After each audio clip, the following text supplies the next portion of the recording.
Website pembelanjaan yang pertama yaitu Shopee. Shopee adalah aplikasi atau media perdagangan elektronik yang berkantor pusat di Singapura dan didirikan pada tahun 2009. Shopee juga memudahkan para penjual serta pembeli dalam berinteraksi melalui fitur live chat-nya. Sarana jual beli ini juga menyediakan banyak produk mulai dari gadget, fashion, kosmetik, elektronik, otomotif, dan lain sebagainya. Banyaknya pengguna Shopee tidak lepas dari kemudahan yang ditawarkan oleh marketplace yang satu ini. Jualo.com. Jualo.com adalah situs jual beli aman, tukar-menukar, dan tawar-menawar nomor 1 di Indonesia. Jualo merupakan marketplace jual beli barang bekas yang berfokus pada pembeli berdasarkan jarak. Pengguna memiliki pilihan untuk membeli, menjual, dan atau menawarkan barang. Website yang ketiga yaitu Lazada.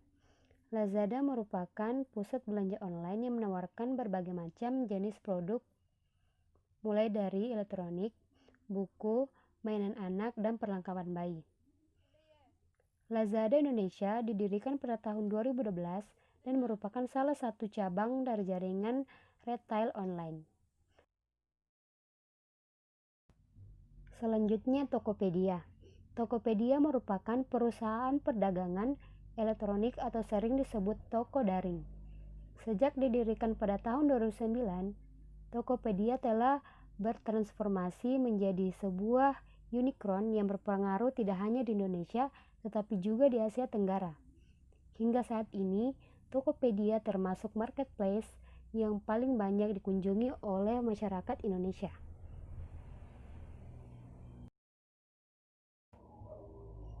Zalora Indonesia adalah toko online di mana brand fashion favorit berada.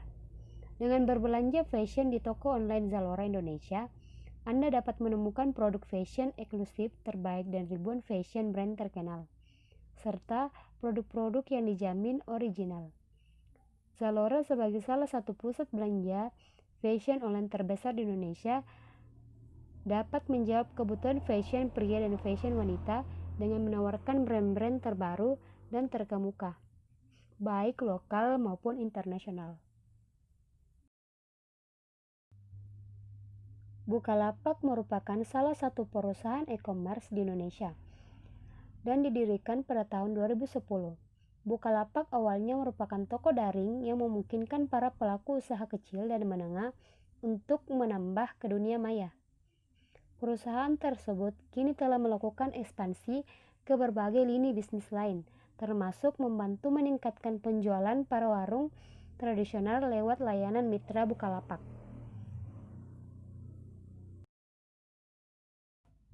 Selanjutnya, website OLX. OLX Indonesia sebelumnya bernama tokobagus.com. Tokobagus.com adalah sebuah situs web iklan baris di Indonesia yang difokuskan untuk membeli dan menjual produk serta jasa secara daring. OLX memiliki banyak kelebihan yaitu memiliki jutaan member, pendaftaran yang murah, memudahkan pembeli mencari barang, adanya event lomba. Belanja.com merupakan sebuah joint venture antara Telkom Indonesia dan eBay. Belanja.com memiliki lebih dari ribuan penjual yang menawarkan berbagai produk dari bermacam kategori yang dimilikinya. Belanja.com juga memiliki hubungan kerjasama dengan sejumlah bank terdepan di Indonesia seperti Mandiri, BNI, BCA, BRI, BTN, Mega, Niaga, dan masih banyak lagi. Kemudian selanjutnya Traveloka. Traveloka adalah perusahaan travel terkemuka di Asia Tenggara yang menyediakan berbagai kebutuhan perjalanan dalam satu platform dan memungkinkan untuk menciptakan momen bersama orang-orang terdekat. Traveloka menawarkan tiket pesawat, tiket hotel, tiket kereta, aktivitas dan rekreasi, produk-produk konektivitas, serta transportasi bandara maupun bus. Website yang terakhir yaitu Blibli.com. Blibli adalah pelopor toko online di Indonesia yang menyediakan produk terlengkap dan terpercaya. Blibli didirikan pada tahun 2010. Blibli bekerja sama dengan penyedia jasa teknologi, mitra logistik, perbankan, serta mitra dagang dengan standar tertentu untuk menciptakan sistem back-end yang bisa memenuhi kebutuhan pengguna Blibli.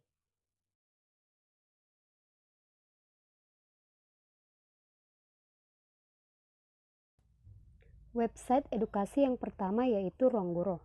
Ruangguru merupakan bimbel online di Indonesia dan paling populer dengan solusi terlengkap.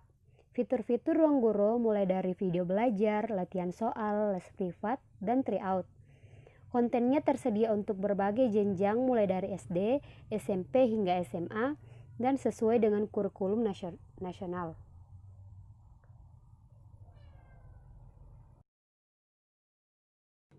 Kemudian yang kedua adalah Xenius Education.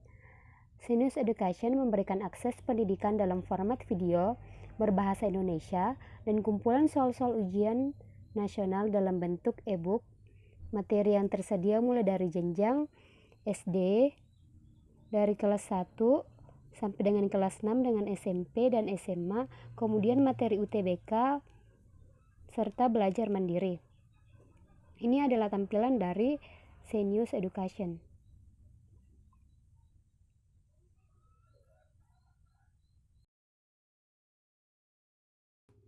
Kemudian yang ketiga adalah aplikasi bimbingan belajar Kuiper. Kuiper merupakan aplikasi bimbingan belajar online yang dirilis pada tahun 2010 di London. Kuiper bisa dimanfaatkan untuk kegiatan belajar, baik kegiatan belajar di rumah maupun kegiatan belajar di sekolah. Di sekolah, Kuiper biasanya digunakan sebagai media pendamping belajar, misalnya sebagai media untuk memberikan tugas untuk siswa, kegiatan evaluasi belajar, atau ulangan harian dan juga ujian semesteran. Website yang keempat yaitu Duolingo. Duolingo merupakan program pembelajaran yang paling populer di dunia. Duolingo digunakan untuk belajar bahasa yang menyediakan 66 kursus bahasa yang berbeda dengan 23 bahasa. Ini adalah bahasa-bahasa yang digunakan. Untuk kalian yang ingin belajar bahasa, bisa menggunakan website Duolingo.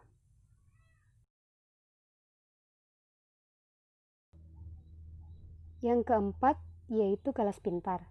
Metode yang digunakan yaitu beragam metode dalam bentuk audio visual, video animasi, dan buku pelajaran elektronik atau e-book, dan metode tes yang digunakan sebagai proses evaluasi pembelajaran.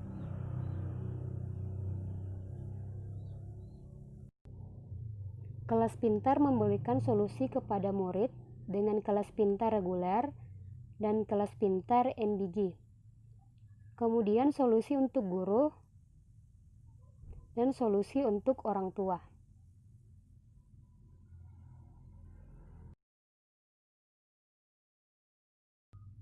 Yang keenam yaitu Rumah Belajar. Rumah Belajar merupakan portal pembelajaran daring yang dikembangkan oleh Kementerian Pendidikan dan Kebudayaan Republik Indonesia dengan konten pembelajaran yang disediakan berbasis audio, video, gambar, dan animasi. Yang ketujuh yaitu Coursera. Coursera adalah pembelajaran online dari Amerika. Coursera menyediakan berbagai kursus online yang terbuka dan bekerja sama dengan berbagai universitas. Selanjutnya yaitu Khan Academy. Khan Academy menyediakan kursus dan pembelajaran online secara gratis. Ini digunakan oleh siapapun dan dimanapun. Bisa digunakan untuk siswa, guru, dan orang tua. Fitur orang tua digunakan untuk mendaftarkan anaknya yang ingin belajar di Khan Academy. Selanjutnya yaitu Open Culture. Open Culture adalah situs pendidikan yang bisa dibilang tepat untuk kamu yang tertarik dengan budaya dan bahasa dunia. Kemudian yang terakhir adalah Memrise. Memrise sama halnya dengan website Duolingo yang digunakan untuk belajar bahasa dengan berbagai macam bahasa. Untuk kalian yang ingin belajar bahasa bisa menggunakan aplikasi Memrise.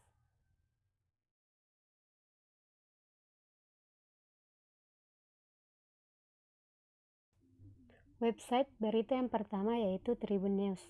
Tribun News merupakan situs online di Indonesia yang mempunyai slogan berita terkini Indonesia. Beritanya mencangkup beberapa wilayah. Situs ini menyampaikan berita terupdate lokal, nasional, internasional, ekonomi, olahraga, serta selebriti. Pada tahun 2016, situs berita ini pernah dinobatkan sebagai website frontal terbaik di Indonesia. Website yang kedua yaitu Detikcom. Detikcom didirikan pada tahun 1998. Detikcom bisa disebut sebagai pencetus perusahaan media online di Indonesia. Sesuai seperti namanya, portal ini menawarkan berita baru tiap detik dan tentunya menjadi portal informatif cepat dan terkini di Indonesia. Selanjutnya Kompas.com. Kompas.com awalnya dikenal dengan Kompas TV, kemudian beralih menjadi website Kompas.com. Kompas.com selalu membagikan informasi yang terkait dengan dunia ekonomi, olahraga, teknologi, dan masih banyak lagi. Website yang keenam yaitu Liputan 6. Berawal dari acara televisi, Liputan 6 beralih ke situs berita online. Situs yang menyajikan bermacam artikel terbaik dan tajam seputar peristiwa yang sedang marak terjadi seperti politik, olahraga, media sosial, kriminalitas, dan lain-lain. Merdeka.com. Pada mulanya, Merdeka.com bukanlah bermula dari pengembangan media, melainkan Merdeka.com justru dibangun oleh perusahaan teknologi menguasai tentang bahasa pemrograman, bergabung dan bersinergi dengan portal web kapanlagi.com. JawaPost.com dimiliki oleh Jawa Post Group, juga menempati posisi terbaik dalam media online. Selain sudah lama berdiri, Merdeka berhasil berubah dari konvensional menjadi portal berita online di Indonesia. Website Tempo. Website Tempo sebelumnya merupakan salah satu berita pada koran dan majalah terpopuler di Indonesia. Tempo kemudian didirikan oleh PT Tempo Inti Media. Suara.com merupakan portal website. Suara.com tidak kalah bagus dengan portal web berita lainnya. Portal web ini salah satu situs portal berita digital terpopuler di Indonesia. Portal berita yang cukup lengkap, dikemas dalam desain yang bagus sehingga pembaca bisa mengaksesnya lebih gampang.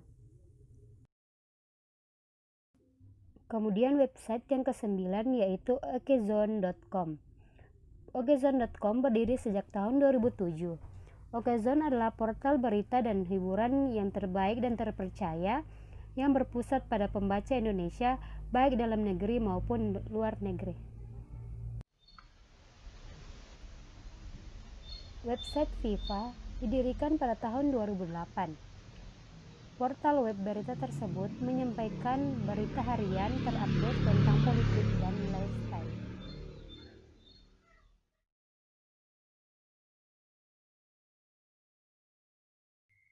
Blog yang pertama yaitu Gary Cruz Copywriter. Seperti yang sudah disebutkan sebelumnya, blog ini bisa menjadi sarana untuk mempromosikan diri atau personal branding.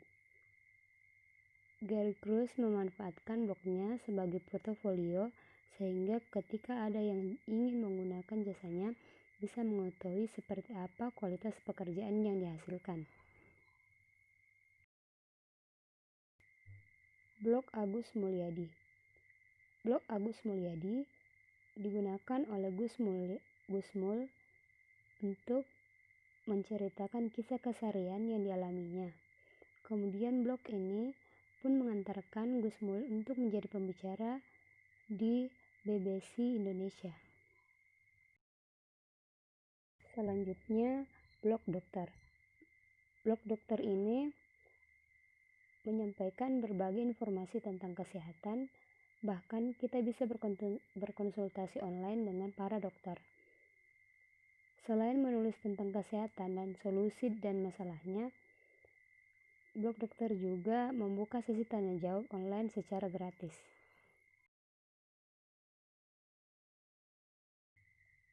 Blog Om Kicau adalah blog tentang seputar burung. Kita juga bisa mengunduh suara burung dan mengetahui berbagai hal tentang burung. Selanjutnya, blog Enigma. Blog Enigma ini menceritakan kisah misteri. Dan umur blognya sudah berkisar 6 tahun. Blog ini sangat populer karena membahas kisah-kisah misteri dunia secara detail dan mendalam.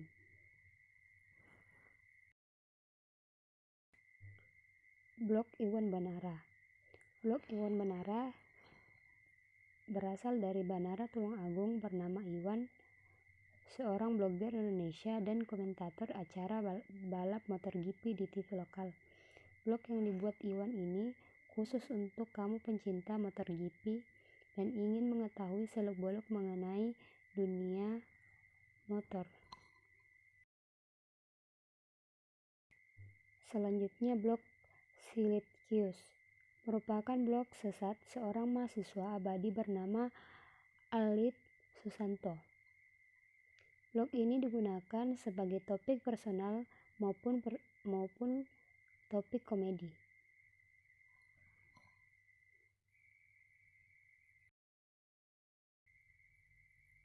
Kemudian blog Androbuntu. Blog Androbuntu merupakan blog pendidikan. Blog ini membahas segala hal mengenai teknologi, sebut saja teknologi ponsel dan komputer. Jadi, blog ini sangat cocok untuk siswa teknik komputer jaringan ataupun mahasiswa teknik informatika. Blog panduanim.com. Pendirinya bernama Darmawan, yang juga merupakan seorang praktisi digital di dunia internet marketing. Sesuai dengan nama blog yang ia buat, Darmawan menuliskan berbagai macam strategi untuk melakukan pemasaran digital lewat bantuan internet. Blog debusana.com. Blog ini digunakan untuk para remaja untuk melakukan sebuah proses hijrah. Di sini terdapat berbagai macam cara untuk berhijrah.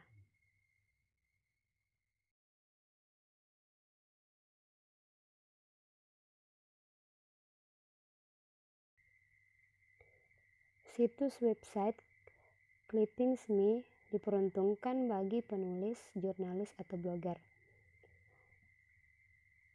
Situs ini digunakan untuk mendesain sendiri tampilan layout portofolio. Situs ini pun digunakan secara gratis. Namun jika ingin beralih ke premium, akan dikenakan biaya. Yang kedua yaitu WordPress. WordPress memungkinkan untuk menciptakan situs portofolio sendiri. Selanjutnya, DeviantArt. DeviantArt diperuntukkan untuk profesi seperti artis, desainer, desain grafis, dan fotografer. DeviantArt memang diciptakan khusus untuk seniman untuk memamerkan karya-karyanya. Selanjutnya, Pinterest. Pinterest digunakan untuk mengubah portofolio menjadi kategori tertentu seperti makanan, gambar lucu, wallpaper, dan lain sebagainya. Karya-karya yang kita buat akan otomatis dijadikan folder yang memiliki satu kategori.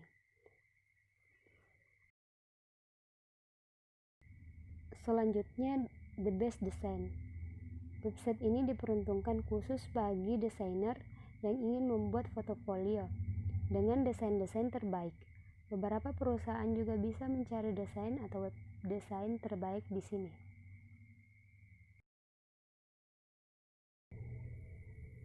Robbie Leonardi adalah desainer multidisiplin yang berbasis New York City, mengkhususkan diri dalam ilustrasi, desain grafis, animasi, dan pengembangan front-end.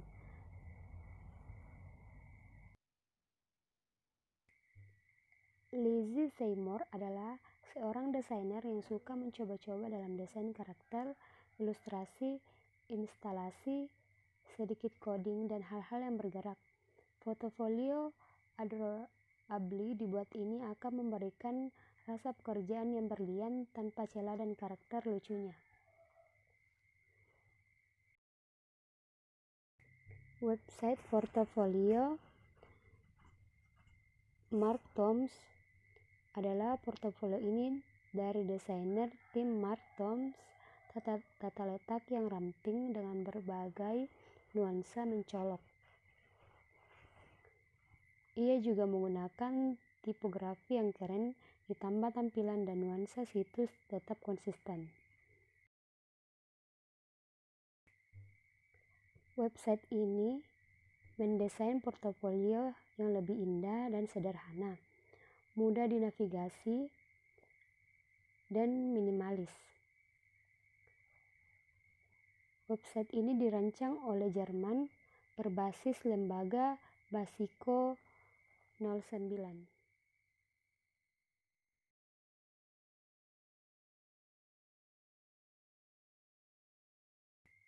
Website komunitas yang pertama yaitu Something Awful. Something Awful merupakan komunitas online komedi yang didirikan sejak tahun 1999. Uniknya adalah untuk bergabung di forum tersebut dibutuhkan $10.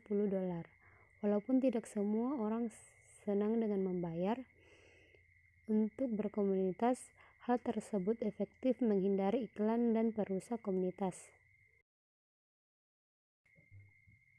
Komunitas off topic. Seperti namanya, komunitas ini mendiskusikan semua hal yang penggunanya ingin untuk didiskusikan. Komunitas Nexopia merupakan komunitas online berasal dari Kanada yang dibuat untuk para remaja berusia 13 tahun ke atas. Para penggunanya bisa mendesain halaman profil, daftar teman, blog, galeri, artikel, dan forum mereka sendiri.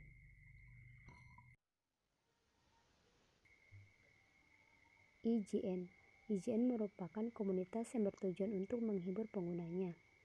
Hampir semua topik yang dibahas di komunitas ini berasal dari video game, tetapi banyak juga yang membahas tentang film, acara TV, komik, dan juga mobil.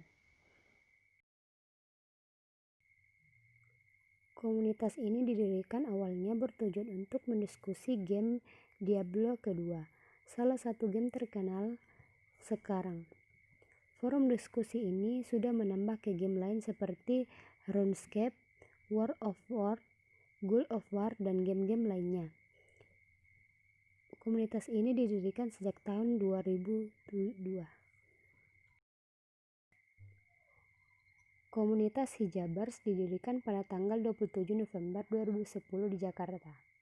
Sekitar 30 wanita dari berbagai latar belakang dan profesi berkumpul untuk membagikan pengetahuan mereka untuk membentuk sebuah komunitas yang insya Allah akan menjadi wadah para muslimah untuk bersilaturahmi. Komunitas Klub Buku Indonesia. Komunitas ini digunakan para penulis buku untuk berkomunikasi dan bekerja sama.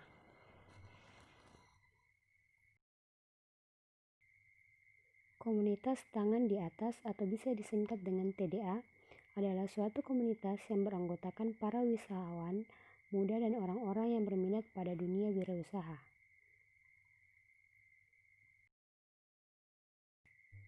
Gaia Online. Gaia Online merupakan komunitas yang biasanya membahas tentang anime dan games.